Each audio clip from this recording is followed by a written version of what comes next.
নমস্কার, আপনাদের সবাইকে স্বাগত।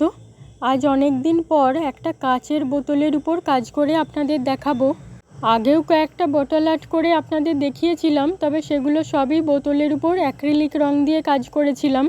তাই এবারে ভাবছিলাম ইউনিক স্টাইলে কিছু কাজ করার। আমাদের বাড়িতে কিছু পাটের দড়ি ছিল, দড়িগুলোকে এভাবে আমি বোতলের উপর আঠা দিয়ে লাগিয়ে নিয়েছি। আর আমাদের বাড়ির কাছে একটা দোকান থেকে কয়েকটাই থার্মোকলের বল কিনে এনেছিলাম।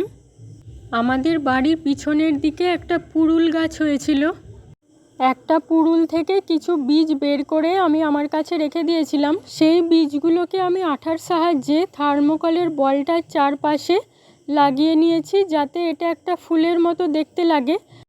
আমি এখানে 4টে আলাদা আলাদা রঙের থার্মোকলের বল আঠার সাহায্যে লাগিয়ে নিয়েছি। আপনারা চাইলে নিজেদের পছন্দ মতো রঙের বলও লাগাতে পারেন। কাজটি কমপ্লিট হয়ে গিয়েছে, এবার দেখে নেওয়া যাক এটার ফাইনাল লুক।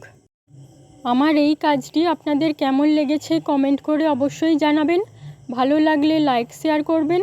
আর এই রকম নতুন নতুন কাজ দেখতে চাইলে আমার চ্যানেলটিকে অবশ্যই সাবস্ক্রাইব করে রাখতে হবে। ধন্যবাদ।